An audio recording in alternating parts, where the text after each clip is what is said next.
ó ṣeni láàánú pé ọ̀pọ̀lọpọ̀ àwọn ọmọ Yorùbá tí ó ń bẹ nílé tí bàbá Akíntóyè ń torí ẹ̀ jà, wọ́n ní bàbá Akíntóyè ò mọ ohun tí wọ́n ń sọ. Èmi mọ̀ pé ọ̀rọ̀ yẹn ò yé yín ni, àmọ́ a gbọ́dọ̀ láyéra wa torí pé tá bá láyéra wa nìkan ni ó máa yé wa.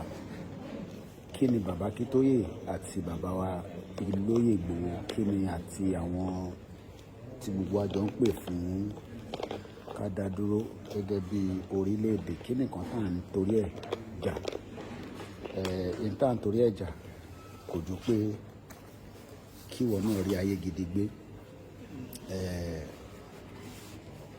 Bí a ṣe wà nísìn, a wà ní airport,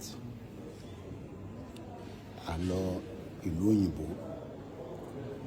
Lóòótọ́ wọ́n ní travelling is an experience tí kò dẹ̀ ṣe dispute, but in tó ṣe ní láàánú púpọ̀ òun ni pé ọ̀pọ̀lọpọ̀ ọmọ Yorùbá wọ́n mọ̀ pé identity tí bàbá Akíntóyè ń try láti fún wa nísìn, tí a máa láǹfààní àti lò for a very long time.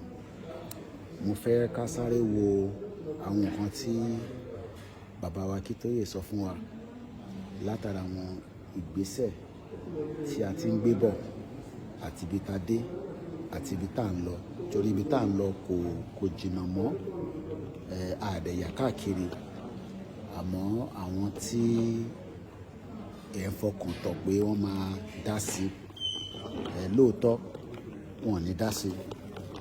Ìdí tó dẹ̀ ṣe ní dá sí ni pé bí nǹkan ṣe rí nínú Nàìjíríà tí à ń jẹ gbogbo wa yẹn, ó tẹ́ àwọn lọ́rùn.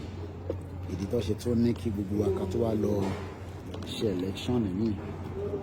Àbúrọ̀gùn yẹn nísìn, tíyàn bá fẹ́ travel, èyí tí ó ṣe pàtàkì lákọ̀ọ́kọ́ ni pé wàá béèrè lọ́wọ́ èèyàn, ìlú wo ló ń lọ? Ìlú tó ń lọ yẹn, ṣé o ní visa? Ṣé o ní work permit? Ṣé o ní residency? Àbí ṣé o ní indefinite stay tí wọ́n lè máa fi sọ pé o fẹ́ padà lọ síbẹ̀? Irú èmi nísìn, mo ti gbé ní United Kingdom for 27 years. Mo ń padà báyìí. Èyí tó bí mi òun ni pé níbo ni mò ń lọ, kí ni final destination mi? Mo sọ pé mo ń lọ sí UK. Now ṣé UK yẹn, ṣé wọ́n ní procedure o kò máa ra ticket wà kò máa lọ? Kò rí bẹ́ẹ̀. Ìwọ tí à ń sọ fún pé tílẹ̀ Yorùbá bá dúró, àwa náà máa ní immigration policy. Irú gbogbo báwọn Fúlàní ṣe ń wọlé, wọn ò ní lè wọlé bẹ́ẹ̀. A máa ní láti yẹ̀ wọ́n wò. Irú èèyàn wo ni wọ́n? Ṣérú àwọn èèyàn tá fẹ́ yẹ kó wá gbé nílùú wa nírú àwọn tá à ń sọ yìí? Àbáwọn tí wọ́n máa ṣe àkóbá àdábá fún àwọn èèyàn wa àti fún àwọn tí wọ́n máa gbé pẹ̀lú wa lọ́jọ́ iwájú, bí àwọn tó wá invest àbáwọn ìlú míì? Torí pé a ní ìlú tó pọ̀ lágbàáyé gan. Ìlú tó dẹ̀ pọ̀ lágbàáyé yẹn, ọ̀pọ̀lọpọ̀ ìlú yẹn àwọn ọmọ wọn náà máa ń fẹ́ káàkiri, bóyá láti lọ wá ìmọ̀, láti lọ kọ́ èdè, torí ẹlòmíì ń lọ sí ìlú kan láti lọ kọ́ èdè. So tá bá ń sọ fáwọn èèyàn wa pé ká gba independent country, argument tó máa ń sábà sọ ni pé tá bá gbà tán, àwọn ẹ̀yà tí a ti jọ ń gbé àti àwọn tó ti lọ fẹ́ àwọn ìlú míì, kí la máa ṣe pẹ̀lú wọn? Òun ni bàbá wa Professor Akíntóyè ṣe sọ pé à ń pè kinní kan ní the good news. Òun ni path to prosperity orílẹ̀-èdè Yorùbá. Ṣorí tí bàbá Akíntóyè sọ yìí, òun ni a ti fi ṣe àlàyé tó pọ̀. Tí a bá wò lọ wò bọ̀, a rí pé ó ní ọ̀pọ̀lọpọ̀ ṣorí bàbá Akíntóyè ló kọ́. A ní manual script tí bàbá Akíntóyè fún wa náà pé ká máa fi ṣe ọ̀pọ̀lọpọ̀ àlàyé fáwọn èèyàn wa. Now kí ni bàbá sọ níbí báyìí? Màá kà lédè òyìnbó. In the following pages, I present the glorious picture of our soon-to-come country.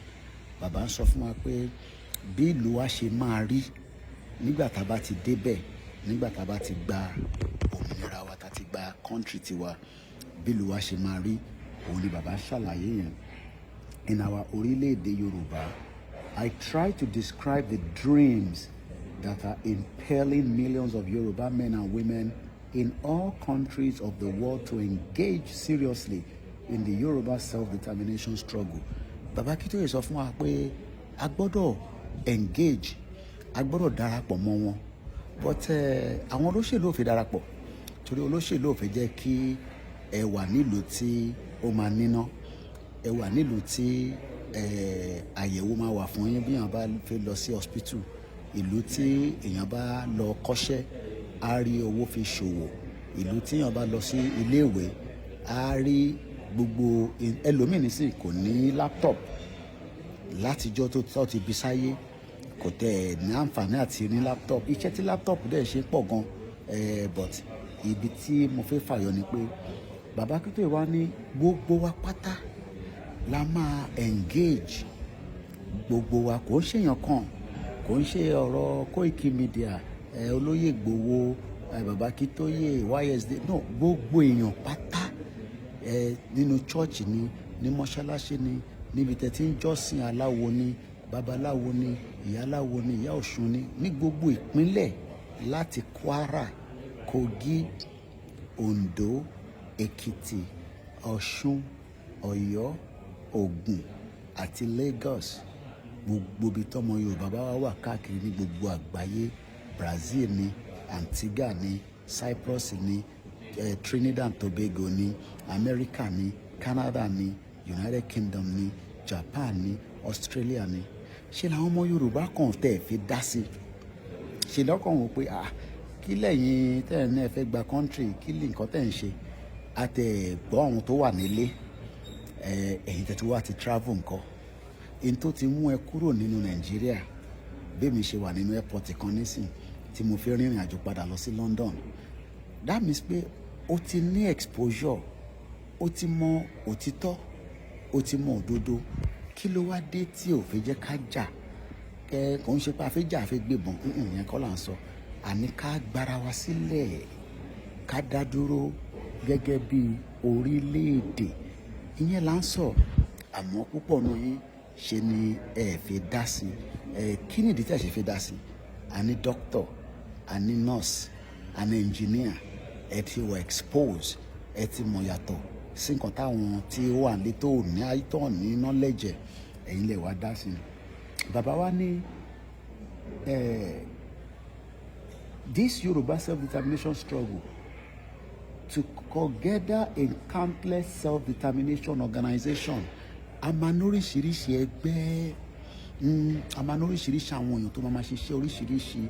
Àwọn kan máa náwọn fẹ́ ṣe nǹkan báyìí, àwọn kan máa náwọn ò ní ṣe, àwọn kan máa náwọn fẹ́ lọ ṣe léyìí. But in tó ṣe pàtàkì, tó ṣe kókó ni pé ẹgbẹ́ kan tó wà tó ń represent gbogbo ọmọ Yorùbá, òun náà ni à ń pè ní YSDM. YSDM yẹn nísìn, iṣẹ́ tí YSDM yẹn gbà máa sáré ṣàlàyé fún ẹ. Wà á rí pé àwọn ọ̀pọ̀lọpọ̀ ìgbésẹ̀ kan wà tí èèyàn máa gbé. Lára àwọn ìgbésẹ̀ yẹn, òun náà ni èyí tí a fi kọ lẹ́tà lọ sí Buhari tẹ́lẹ̀, èyí tí a fi kọ lẹ́tà lọ sí ọ̀dọ̀ President Bola Ahmed Tinubu. Àwọn wo ni wọ́n ṣe engagement yẹn? Àwọn là ń pè ní YSDM, tá a fi ń pè wọ́n ní Yoruba Self-Determination Movement. One body, ẹ̀yà kan. Àwọn ilé ò kì í ṣe ẹgbẹ́ kankan. One body for the sovereignty of Yoruba. Àwọn ni wọ́n ń jà pé kí gbogbo ọmọ Yorùbá ń kọ́ ẹgbẹ́kẹ́gbẹ́ tẹ bá ní o, ẹgbẹ́ yonka ní o, ẹgbẹ́ ìfẹ́lódùn ní o, ẹgbẹ́ àwọn ìgbówóde ní o, ìgbòho iron lady ní o, Yorùbá ni mí o, Òdùdú, whichever group, ó jẹ́ ká wà lábẹ́ YSDM. But a ti mọ̀ pé àwọn kan ò fẹ́ wà lábẹ́ YSDM, ṣe làwọn náà tún fẹ́ dá wà bí ẹgbẹ́ kan tó máa tún lọ represent wa. Ìyẹn làwọn wonder pé eléyìí máa duplicate iṣẹ́ tí bàbá Akíntóyè gbé dání, because ẹgbẹ́ tẹ bá nìyẹn ẹ ṣe fi join ní YSDM kí a lè wá jọ máa mú iṣẹ́ yẹn lópòkódùn, so that gbẹ̀yìn bá jẹ́ lọ́ọ̀yà iṣẹ́ tẹ̀yìn máa bá wa ṣe ni pé máa bá wa wá òfin tó guide wa, tó sọ fún wa pé n tá a gbé dání o self determination kò ń ṣe crime. Ẹlòmíì tẹ̀ ń rò pé bóyá crime kò ń ṣe crime, kò ń ṣe offence, kò ń ṣe pé lẹ́yìn bá ìjọba jà. Self determination òun ló ṣe pé ní the inalienable right, the right pé interfere yo a fẹ́ engage federal government. Ọ̀nà wo la fẹ́ fi engage federal government? Ṣá máa gbébọn jáde ni? Ṣá máa bá government jà ni? A máa ṣe tán pè ní ọ̀pọ̀lọpọ̀ diplomacy, and that is in tán pè ní self determination. Tí a bá wò nísìnyí ó sọ fún wa pé self determination under Article 3 of the United Nations, under Article 3, indigenous people, àwọn wo ló ń pè ní indigenous people? Ẹ̀yà Yorùbá indigenous, àwọn ẹ̀yà tó kù náà indigenous, have the right, a ní ẹ̀tọ́ to self-determination. Kí ni self-determination? Pé ẹ̀yà yìí o, ẹ̀yà tí wọ́n ń sọ èdè kan, àṣà kan, identity kan, wọ́n jọra wọn. Wàá rí pé Fúlàní àti Yorùbá àjọra wa, àwa àti Ìgbò àjọra wa, àwa àti Haúsá àjọra wa. Lóòtítọ́ gbogbo àjọ ń gbé papọ̀, but tó bá ní kájọ máa sọ èdè nísìn, Haúsá máa sọ tiẹ̀, èmi ò ní gbọ́. Ìgbò máa sọ tiẹ̀, Ìgbò náà ní gbọ́ tèmi. Ìyẹn ló ṣe ń pè ní àwọn ẹ̀yà kan tí wọ́n fi dá dúró lábẹ́ òfin àgbáyé. Wọ́n fi ní political status tiwọn. Kò ń sọ̀rọ̀ PDP là ń sọ, ẹ wá lọ dìbò, ẹ lọ gba PVC. Ìyẹn wọ́n ti ṣèyẹn fún 26 years. Ó máa pé 26 years ní ọdún yìí. Rí nǹkan kan fi mú jáde. Gbogbo yẹn jìbìtì ó lé ní. A máa pursue economy tiwa. Tí a bá wo economy Nàìjíríà lénìí, galloping economy ni. Kò sí nǹkan tó lè ṣe tí economy yẹn máa fi padà. Kò sí ìgbésẹ̀ tẹ́ lè gbé tí economy yẹn máa fi padà. Gbogbo eléyìí ló ṣe ń pè ní self determination. Àbúrò mo yẹ nísìnyí. Now ká padà sí etí bàbá Akíntóyè sọ nínú the good news path to prosperity. Bàbá ní a máa ṣiṣẹ́ bí ṣe wà nínú airport nísìn, mo ṣe ń ṣiṣẹ́ Yoruba Nation lọ. Ó máa ṣiṣẹ́ léraléra ní gbogbo ọ̀nà kí a lè jọ tètè jẹ́ kí òmìnira ilé dé. Kò ń ṣe pé àwọn kan máa ṣe, àwọn kan máa fà sẹ́yìn. Kò ń ṣe pé àwọn kan máa ṣe, ẹ máa criticize. No. A gbọ́dọ̀ jọ ṣe ni. A máa jọ àìsùn tó pọ̀, àìsùn many hours of night after night, putting ideas. Bí ṣe wà lẹ́pọ̀ tí nísìn, mò ń wo gbogbo àwọn tó jókòó yìí, oríṣiríṣi ẹ̀yà ló wà níbí báyìí, oríṣiríṣi èdè lolúkálùkù ń sọ. Èdè tèmi ń sọ yìí nísìn, ẹlòmíì ò gbọ́. Àfẹ́ni tó bá ti kọ́ èdè yẹn, àfẹ́ni tó bá tún jẹ́ elédè kan náà bí tèmi. Ẹlòmíì wà nísìn, èdè tó ń sọ tó o bá kọ́ o ò lè gbọ́. But English kọ́ lè dé tiwa. Àmọ́ tí Britain ṣe ni pé wọ́n mú gbogbo wa, wọ́n lu orí wa papọ̀ ní 1914 amalgamation. Nígbà tó wá ṣe jìbìtì yẹn tán, wọ́n wá ní ká lọ máa pera wa ní one Nigeria. Àwa ń béèrè lọ́wọ́ wọn pé ṣé one Nigeria yìí àwọn ẹ̀yà wo ni, àwọn elédè wo ni? Wọ́n lè sọ fún wa. Arákùnrin tó dá yánpọnyánrin yẹn sílẹ̀, òun ló rí, òun ló ń pè ní Lugard. Frederick Lugard created Nigeria to last for 100 years. By Lugard 1914 amalgamation, ó ti expire láti 2014. Ṣé oògùn tó bá expire, ṣé tó bá lò kí ló rò kó máa ṣe lára ẹ̀, ṣó máa ṣiṣẹ́? tí o bá lo oògùn tó ti expire ṣó máa ṣiṣẹ́. àwa ń sọ fáwọn èèyàn pé arákùnrin ẹ̀ ń pè ní Lugard òun ló join ní àwọn ilẹ̀ haúsá ọ̀dẹ̀ sí mọ́ nítorí pé àwọn Usman Dan Fodio wọ́n ti override àwọn haúsá ní 1806 wọ́n ti destroy gbogbo empire wọn. Àwọn Fúlàní ló ń control Sokoto, Katsina, gbogbo ọ̀nà north yẹn. Owó àmọ́ tó fi ṣe ni pé agenda tẹ́lẹ̀ ṣe ní 1914 ó yàtọ̀ sí agenda àwọn Fúlàní o. Agenda tí Lugard ṣe ni pé òun kó wa papọ̀, but àwọn Fúlàní agenda táwọn ní ni pé gbogbo ọ̀nà tó bá yẹ àwọn máa gba ilẹ̀ Yorùbá lọ́wọ́ wa. Àwọn kan ní pé wọ́n lè gbà pé kò lè rí bẹ́ẹ̀. Má sọ bẹ́ẹ̀, má sọ bẹ́ẹ̀, má sọ bẹ́ẹ̀. Ó mọ̀ ìdí tí mo ṣe sọ bẹ́ẹ̀. Àwọn tí wọ́n mọ̀ pé ìtọ́ fẹ́ ṣe yẹn agenda yẹn ó rí o. Lára àwọn tí a ti gbọ́ lẹ́nu ẹ̀ òun náà ni arákùnrin kan, bàbá kan tó ń pè ní former Comrade Kúnlé Ọláwùnmí. Ọmọ tí bàbá yẹn sọ farabalẹ̀ kó gbọ́n tó sọ.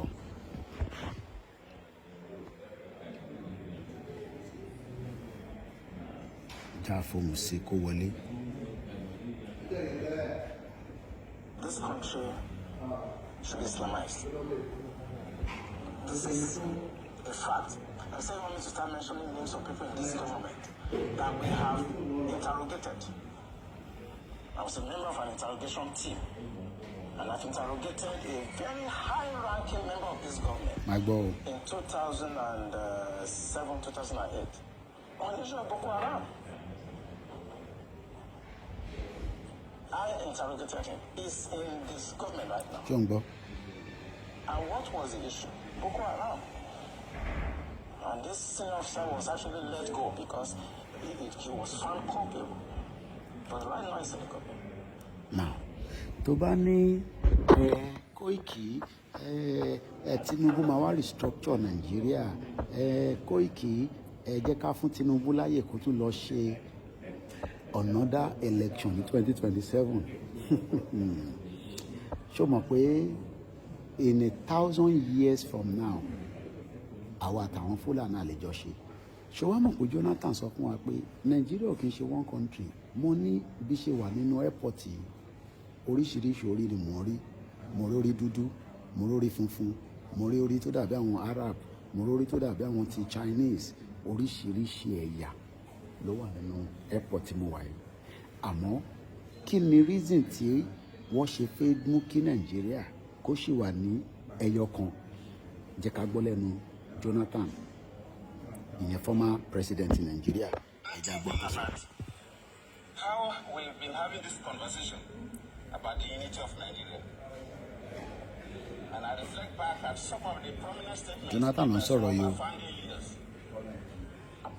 And Jonathan. Probably this will help us to have a conversation on the Nigerian unity. I just brought four, not to bore you. First, and I'm quote, not my statement. Nigeria is not a nation. It's a mere geographical expression. There are no Nigerians in the same sense as there are English, Welsh, or French. The word Nigerian is merely a distinctive appellation to distinguish those who live within the boundaries of Nigeria from those who do not.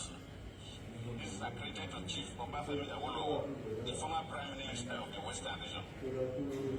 The second one, and I quote, "It is true that we politicians always delight in talking loosely about the unity of Nigeria. 60 years ago, there was no country called Nigeria. What is now Nigeria consisted of several large and small communities, all of which were different in their outlooks and beliefs. The advent of the British and that of Western education has not materially altered the situation, and the many and varied communities have not knit themselves into a composite unit. This applicator, Sir Amado Bello, former Premier of Northern Region. He thought, and I quote, since 1914, the British government has been trying to make Nigeria into one country, but the Nigerian people themselves are historically different in their backgrounds, in their religious beliefs and customs, and do not